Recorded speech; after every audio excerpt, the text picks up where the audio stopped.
Olá, sejam muito bem-vindos ao canal Fé em Audiobook. Eu sou Dani Mendes e hoje vamos juntos à leitura de Um Espinho na Carne, por Robert Murray M'Cheyne.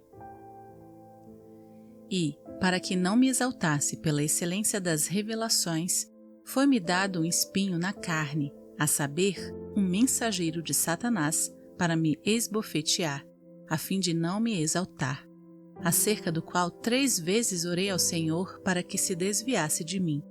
E disse-me: a minha graça te basta, porque o meu poder se aperfeiçoa na fraqueza.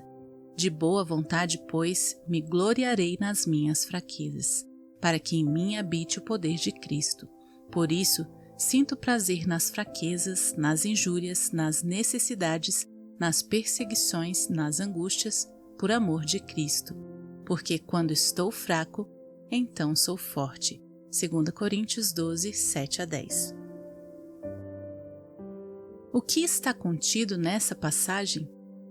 Primeiro, o maravilhoso privilégio de Paulo, a saber, ser arrebatado ao terceiro céu e ao paraíso, teve um dia de antecipação da glória, viu e ouviu coisas maravilhosas. Segundo, a humilhante visitação de Paulo, um espinho na carne. Ele esteve no mundo dos espíritos, onde não há pecado. Agora, ele foi levado a sentir que ele tinha um corpo de pecado, a clamar: miserável homem que sou, quem me livrará do corpo desta morte? Romanos 7:24.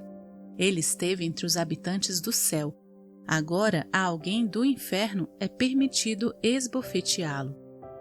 Terceiro, sua conduta sobre isso, perseverante oração fervorosa, acerca do qual, assinalando a sua seriedade, 3 vezes orei.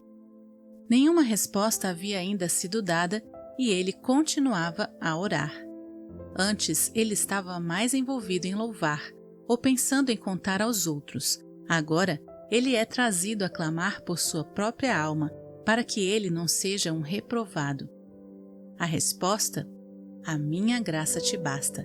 Deus não arranca o espinho, não dirige o diabo de volta para o inferno, não o leva para fora do corpo. Não, mas ele abre seu próprio seio e diz: veja, aqui há graça suficiente para você. Aqui há a força que sustentará o mais fraco. Quarto, a resolução de Paulo. Seguir o seu caminho glorificando a Deus em suas enfermidades. Ele está contente em ter fraquezas, em ter um corpo de pecado, a fim de que Cristo seja glorificado ao sustentar um vaso tão fraco.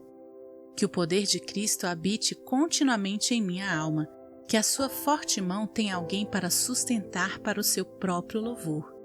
Tenho prazer em todas as dispensações humilhantes, pois elas me ensinam que eu não tenho força, e então eu sou mais forte. Primeiro ponto, o maravilhoso privilégio de Paulo. Ele tinha obtido uma antecipação da glória dos céus. Este viveu um período maravilhoso para sua alma. Ele foi arrebatado ao terceiro céu ou ao paraíso. Ele foi levado para a casa do Pai com muitas moradas. Ele foi levado para estar com Jesus e o ladrão salvo no paraíso. Ele não poderia dizer muito sobre como isso ocorreu, se ele estava no corpo ou fora do corpo. Ele não poderia dizer.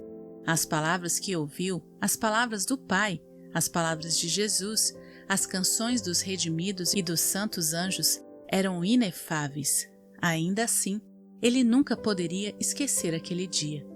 14 anos se passaram sob a sua cabeça e isso ainda estava fresco em sua lembrança.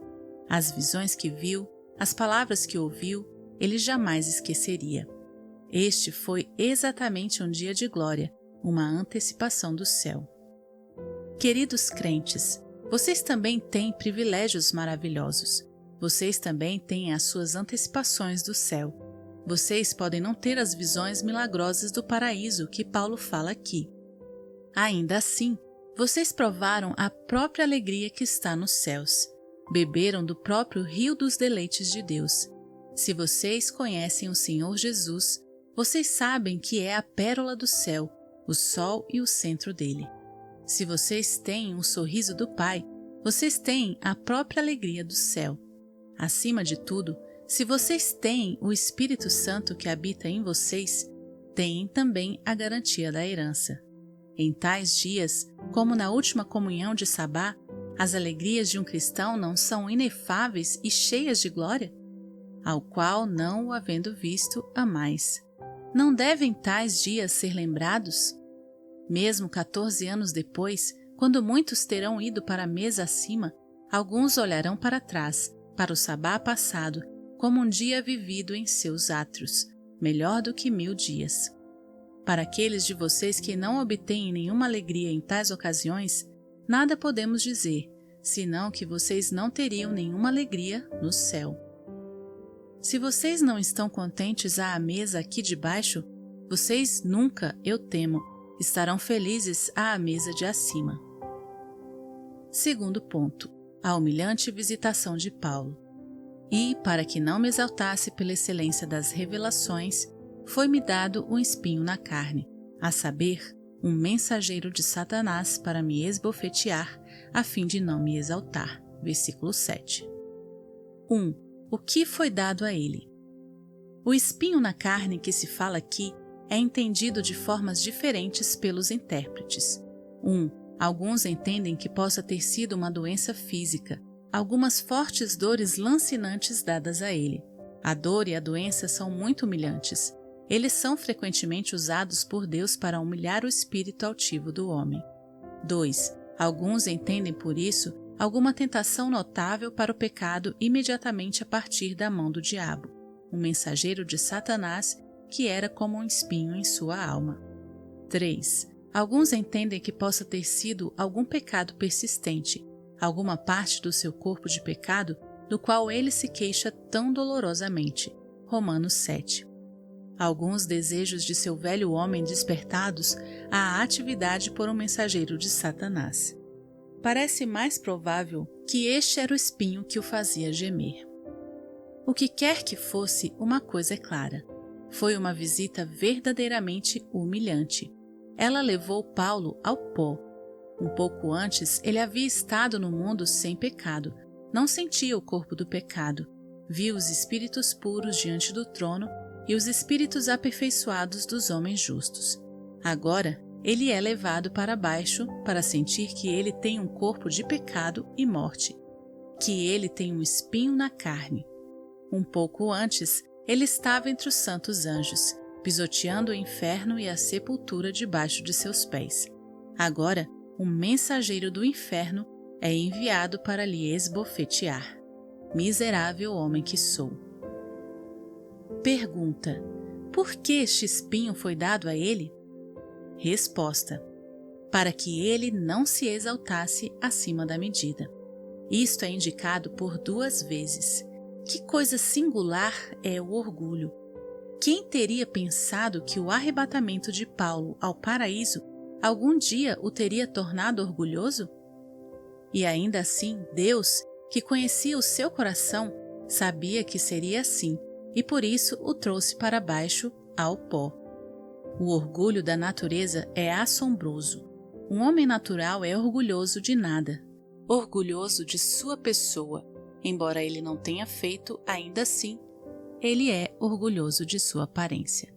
Orgulhoso de sua veste, embora uma tora de madeira pudesse ter a mesma causa de orgulho se você colocasse roupa nela. Orgulhoso de riquezas, como se houvesse algum mérito em ter mais ouro do que outros. Orgulhoso quanto à classe, como se houvesse algum mérito em ter sangue nobre. Ai, o orgulho corre nas veias. No entanto, há um orgulho mais assombroso do que o natural, o orgulho da graça. Você pensaria que um homem nunca poderia estar orgulhoso pelo fato de uma vez ter estado perdido? Contudo, isso infelizmente acontece. A Escritura e a experiência mostram que o homem pode orgulhar-se de sua medida de graça, orgulhar-se do perdão, orgulhar-se da humildade, orgulhar-se de saber mais sobre Deus do que os outros. Foi isso que foi surgindo no coração de Paulo, quando Deus lhe enviou o espinho na carne. Caros amigos, Alguns de vocês, no último dia do Senhor, foram trazidos para muito perto de Deus e cheios de alegria indizível e cheia de glória. Alguns, eu estou bem certo, tiveram desde então a humilhante experiência de Paulo. Vocês pensaram que estavam para sempre longe do pecado, mas um espinho na carne vos trouxe para baixo. Vocês caíram em pecado durante a semana, ou algo assim vos trouxe para baixo em verdade. Miserável homem que sou! Por que vocês caíram assim após um período de comunhão? 1. Para torná-los humildes, para ensinar-lhes que vermes vis vocês são. Quando vocês podem ir à mesa do Senhor e ainda cair tão baixo, isso pode muito bem ensinar-lhes que vocês são vis. Vocês pensaram, talvez, que o pecado estava purificado, mas aqui vocês o veem novamente. Oh, que necessidade constante vocês têm do sangue de Jesus. 2. Para fazê-los anelar pelo céu. Lá não haverá mais pecado para sempre. Nada, senão santidade, haverá ali. Nada impuro pode entrar. Progridam para isso. Não se sentem pelo caminho. Olhem adiante para a glória. 3º ponto. O remédio de Paulo, a oração. Aqui está a diferença entre o homem natural e um filho de Deus. Ambos têm o espinho na carne, mas o homem natural está contente com ele. Suas concupiscências não o envergonham e nem o incomodam. Um filho de Deus não pode descansar sobre o poder da tentação. Ele voa para os joelhos. No momento em que Paulo sentiu as bofetadas do mensageiro de Satanás, ele caiu de joelhos, orando ao Pai para levá-lo para longe dele. Nenhuma resposta veio. Mais uma vez ele vai ao trono da graça. Novamente, nenhuma resposta. Uma terceira vez ele cai de joelhos, e não o deixou ir sem a bênção. A resposta vem: a minha graça te basta. Não foi o que ele pediu. Ele suplicou: arranque esse espinho. Deus não arranca o espinho de sua carne. Não conduz o mensageiro de Satanás de volta para o inferno. Ele poderia ter feito isso, mas ele não o faz. Ele abre o seu próprio coração e diz: aprove a Deus que em mim habitasse toda a plenitude. A minha graça te basta. Aqui está o Espírito Santo para cada necessidade de tua alma. Oh, que suprimento então Paulo viu em Cristo! Que riqueza insondável! Ele tinha visto muito no terceiro céu, mas aqui estava algo maior, um Espírito Todo-Poderoso ministrando às necessidades de pobres, fracos pecadores. Queridos amigos, vocês já encontraram este remédio da alma tentada? 1. Vocês foram conduzidas aos joelhos pela tentação? Eu disse que a semana anterior à comunhão deve ser uma semana de oração, mas se vocês já tivessem a experiência de Paulo, a semana seguinte também teria sido uma semana de oração. 2. Ó alma tentada, seja importuna, não se abata por alguma recusa. Homens devem orar sempre e nunca desfalecer. Seja como a viúva persistente, como a mulher cananeia. Se você se acomodar com o pecado, você pode muito bem temer que não haja graça em você. 3. Tome a resposta de Paulo. Deus pode não arrancar o espinho. Este é o mundo de espinhos, mas olhe para o seu seio. Há o suficiente em Jesus para preservar a sua alma. O oceano é cheio de gotas, mas o coração de Cristo é mais cheio de graça. Oh, ore para que seus desejos sejam tirados, ou para que você possa confiar na graça que há em Cristo Jesus. 4º ponto. A determinação de Paulo. E disse-me: a minha graça te basta, porque o meu poder se aperfeiçoa na fraqueza. De boa vontade, pois, me gloriarei nas minhas fraquezas, para que em mim habite o poder de Cristo. Por isso sinto prazer nas fraquezas, nas injúrias, nas necessidades, nas perseguições, nas angústias por amor de Cristo, porque quando estou fraco, então sou forte. 2 Coríntios 12, 9-10. De boa vontade. Quando Paulo foi arrebatado ao paraíso, ele pensou que nunca mais sentiria seu corpo de pecado. Mas quando ele foi humilhado e levado a conhecer-se melhor e conhecer a graça que há em Cristo, então a sua glória para sempre se fora. Ele viu que tinha um frágil corpo de pecado e morte, e que havia poder suficiente em Cristo para guardá-lo de cair. A partir daquele dia, ele não se gloriou de que ele não tinha pecado em si, mas que ele tinha um Salvador onipotente habitando nele e sustentando-o. Agora, ele se deleitava em tudo que lhe fizesse sentir a sua fraqueza, pois isso levava Jesus a buscar sua força. Aprendam, queridos irmãos, a verdadeira glória de um cristão neste mundo. O mundo não conhece nada disso. Um verdadeiro cristão tem um corpo de pecado. Ele tem toda a luxúria e corrupção que há no coração do homem ou do diabo. Contudo, ele não deseja nenhuma tendência ao pecado. Se o Senhor deu-lhes luz, vocês conhecem e sentem isso. Qual é a diferença então entre vocês e o mundo? Infinita. Vocês estão nas mãos de Cristo. Seu Espírito está dentro de vocês. Ele é capaz de guardá-los de cair. Alegrai-vos no Senhor e regozijai-vos vós os justos, e cantai alegremente todos vós que sois retos de coração. Salmos 32, 11. São Pedro, 26 de abril de 1840. Esta foi uma tradução do Estandarte de Cristo. Espero que você tenha sido edificado, que o Senhor te abençoe e até a próxima leitura.